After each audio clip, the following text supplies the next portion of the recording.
యేసుక్రీస్తు నామంలో పరిశుద్ధాత్మ ఆశీర్వాదమును ప్రతిరోజు పొందుకుంటున్న ప్రతి బిడ్డలకు హృదయపూర్వక వందనాలు తెలియచేస్తూ ఉన్నాను. ప్రతిరోజు కూడా మనము లేవగానే ప్రార్థించుట మరవద్దు, వాక్యమును ధ్యానించుట మరవవద్దు, పరిశుద్ధాత్మ ఆశీర్వాదం పొందుకున్నట్టు కూడా మనము మర్చిపోవద్దు. ప్రతిరోజు కూడా లేచిన వెంటనే ప్రార్థించుట, దేవుడు ఎంతో జ్ఞానాన్ని మనకు అనుగ్రహిస్తాడు. వాక్యమును ధ్యానించుట ఇంకా ఎంతో జ్ఞానాన్ని పొందుకుంటాం. పరిశుద్ధాత్మ ఆశీర్వాదము పొందుకునుట మన జీవితంలో ఆ దినమంతా కూడా ఆశీర్వాదాల చేత అపాయాల నుండి తప్పిస్తూ రక్షిస్తూ కాపాడుతూ ఉంటాడు పరిశుద్ధాత్మ దేవుడు. ఈరోజు పరిశుద్ధాత్మ దేవుడు మనకిస్తూ ఉన్న వాగ్దానము సామెతల గ్రంథము 22వ అధ్యాయము 4వ వచనము. యెహోవా యందు భయభక్తులు కలిగి ఉండుట వినయమునకు ప్రతిఫలము, ఐశ్వర్యము ఘనతయు జీవము దాని వలన కలుగును. ఎంత గొప్ప వాగ్దానము ఈరోజు పరిశుద్ధాత్మ దేవుడు మనకిస్తూ ఉన్నాడు. యెహోవా యందు భయభక్తులు కలిగి ఉండుట వినయముకు ప్రతిఫలము అంటే దేవుని యందు భయభక్తులు కలిగి ఉండుట ఐశ్వర్యము ఘనత జీవము దాని వల్ల కలుగుతుందంట.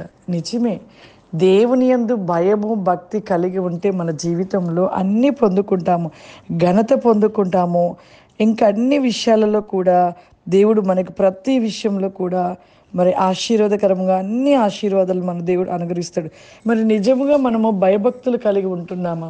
భయము అనేది మనలో ఉండాలి. దేవుని యందు భయము అని మనలో ఉంటే భక్తి కూడా ఆటోమేటిక్గా మనలో నిలిచి ఉంటుంది. భయం లేని వానికి భక్తి అస్సలు ఉండదు. భక్తి రావాలంటే రాదు. అసలు భయమే లేనప్పుడు భక్తి ఎలా వస్తుంది? కాబట్టి ముందు దేవుని యందు భయభక్తులు కలిగి ఉండాలి. దేవుడి యందు ఒక భయమును కలిగి ఉండాలి. ఆ భయం ఉంటే ఈ లోక సంబంధమైన అన్నిటినీ మనం ఎప్పుడో విడిచిపెట్టేవారు.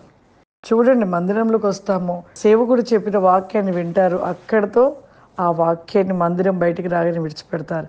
ఇంటికి వెళ్ళాక మామూలుగానే అన్నీ కూడా లోక సంబంధమైన విషయాలు, మొబైల్ చూడడము, ప్రార్థన చేసుకోకపోవడము, వాక్యం ధ్యానించకపోవడము, ప్రతిరోజు కూడా మరి ఈ లోక సంబంధమైన ఆశలు ఆలోచనలు కలిగి ఉంటూనే ఉంటారు.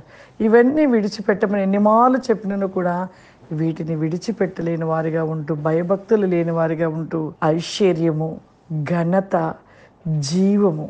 ఐశ్వర్యం అంటే ఏంటి? దేవునితో ఉండటం బట్టి దేవుడు మనని ఒక ఉన్న స్థితిలో ఉంచుతాడు. భయభక్తులు కలిగిన వాడు ఉన్న స్థితిలోనికి వెళ్ళిపోతాడు. లేని స్థితి నుండి ఒక ఉన్న స్థితిలోకి ఐశ్వర్యవంతుడిగా నిలిచి ఉంటాడు. ఘనత అంటున్నాడు. నీవు దేవుని యందు భయభక్తులు కలిగి ఉంటే ఎంతో ఒక ఘనతనిస్తాడు. మరొకటిగా జీవము. నిజముగా మనం ఎటు వెళ్ళినా ఏ అపాయం, ఏ ప్రమాదము, ఏ మరణకరమైన వ్యాధి ఎటువంటిది సంభవించినా దేవుడు మనని వాటి నుండి విడిపిస్తూ జీవంలోనికి మనం భూమి మీద జీవించినట్లుగా దేవుడు అట్టి కృపను మనకు అనుగ్రహిస్తాడు. కాబట్టి ముందుగా మన జీవితంలో భయభక్తులు కలిగి ఉండినట్లయితే ఈ యొక్క 3 విషయాలలో దేవుడు గొప్ప ఆశీర్వాదకరంగా మనకు అనుగ్రహిస్తూ ఉంటాడు. ప్రార్థన చేసుకుందాం. సర్వశక్తివంతుడా దయగల తండ్రి, నీకు వందనాలు చెల్లిస్తున్నాను.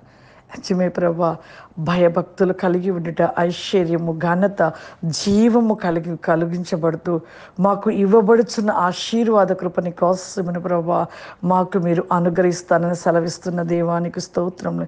ఈ దినము పరిశుద్ధాత్మ ఆశీర్వాదము పొందుకున్నట్టు ఈ యొక్క ప్రతివేకముగా ప్రతిని కోసమైన ఈ ప్రోగ్రాం చూస్తున్న ప్రతి బిడ్డను కూడా ప్రభా మీరు దీవించండి, ఆశీర్వదించండి ప్రభా.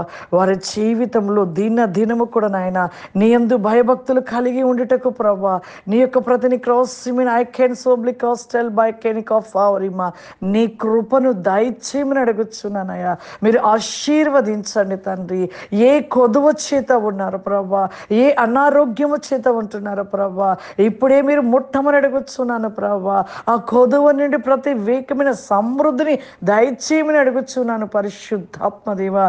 ప్రతి వికాసి కమాందిలి స్టాండ్ మై హోలీ స్పిరిట్. ప్రభా, ఈ ప్రోగ్రామ్ చూస్తున్న ప్రతి ఒక్కరిపైన నాయన నీ ఆత్మను కుమ్మరించమని అడుగుచున్నానయ్యా. నీ అభిషేకము చేత నింపండి ప్రభా. మీ అగ్ని మండించమని అడుగుచున్నాను దేవానికి స్తోత్రములు. I can so bliss stand my కోఫారిమా holy spirit the bliss stand me కోఫారిమా. నీ గొప్ప కృపారి కోసమైన ఆశీర్వాద వేగమైన నీ కృప దయచేయమని యేసు క్రీస్తు నామమున అడుగుచున్నాను తండ్రి. ఆమేన్. God bless you. దేవుడు మిమ్మల్ని దీవించును గాక. ఆమేన్.